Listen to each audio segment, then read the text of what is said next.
and welcome to the University of Washington. I'm Sally Thompson-Iritani, the Assistant Vice Provost in the Office of Research, where I oversee the Animal Care, Outreach, and 3Rs program.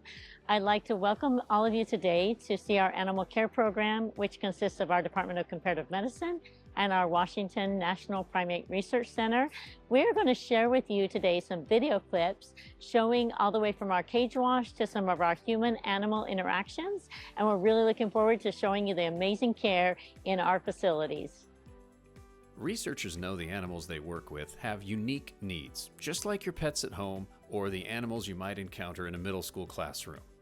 At the University of Washington, a dedicated team of researchers, behavior specialists, and veterinary experts works tirelessly to ensure the well-being of all animals under their care. This starts with animal housing.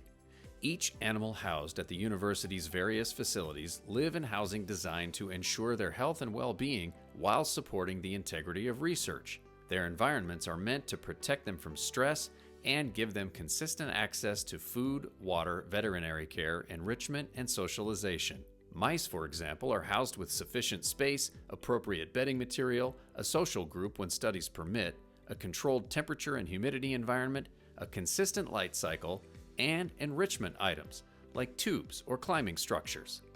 A research mouse that's well cared for means better scientific results.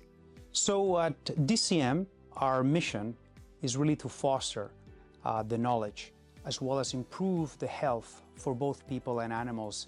The way we do that is we're all here at DCM really passionate and really committed to provide the best care for such animals, to link good animal care with good science. You'll have better quality data, you'll have scientific integrity because we're using the most up-to-date methods that have been developed by our amazing veterinarians and animal researchers.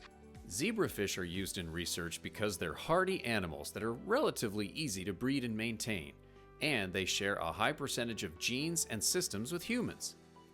Unlike the murky waters of their wild habitats, research zebrafish live in carefully cleaned, temperature-regulated tanks and are spared foraging for food because they're fed a carefully prepared combination of proteins, omega-3s, and algae specifically for each stage of their life cycle.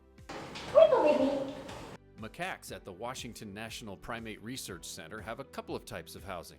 One is a series of interlocking units that can be paired or separated depending on the animal's needs. One, we have regulations that mandate how much space these animals have to have depending on their size. So that's a legal requirement. We absolutely follow that.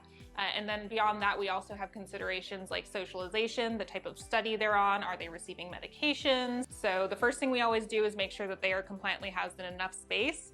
And then beyond that, we kind of expand to the animal and the researcher's need. Hi. Another type is group housing like this. It gives the macaques natural social structures and behaviors like play and communication.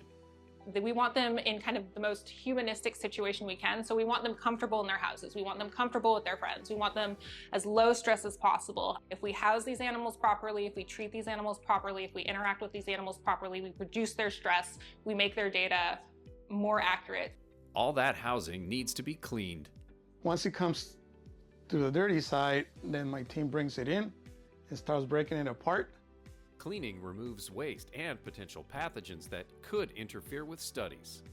From mouse housing to large monkey housing, it all gets cleaned and sanitized on a regular basis. There are guidelines for sanitation, heat, and pressure. It makes animal housing clean and also improves the animal's well-being, which in turn helps produce better science. And it's personal for some employees. I like to go back and look at articles so that you can see the progress, and it makes me think I contributed to that by having the clean equipment to the animal use. Sometimes what looks like getting a treat has much more meaning and impact.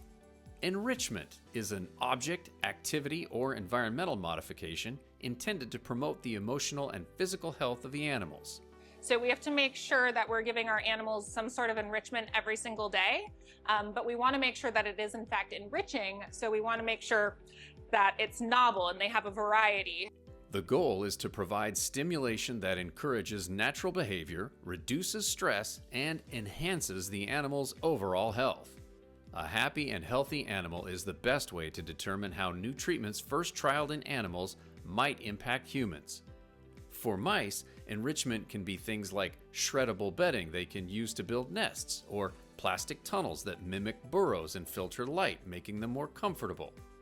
For monkeys, caregivers spend a lot of time making a variety of treats that stimulate their minds, replicate foraging behavior, and reward the effort with something they enjoy.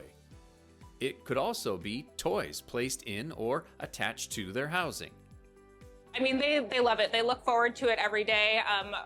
As husbandry staff, we have to work with the animals alert and cooperatively more than almost any other group. So the fact that we hand out the treats or the environmental enrichment every day makes it a lot easier for us to work with the animals. Merely feeding and housing animals doesn't mean they can automatically be expected to cooperate with research.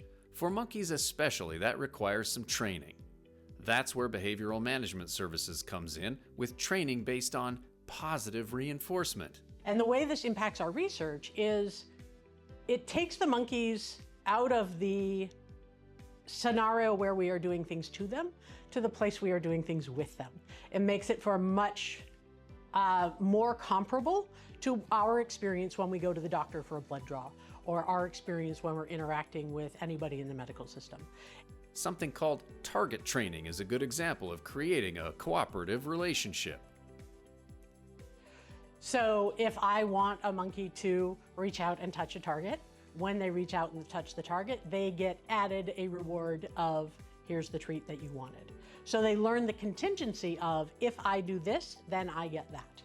It's the exact same thing whether you're training a dog, a monkey, a pig, a rat. It is a universal, and this is also how positive reinforcement and cooperative care is the standard for animal handling now in captive animals. A series of small modifications, repeated with positive reinforcement, leads to a better experience for common research needs, like drawing some blood for a study.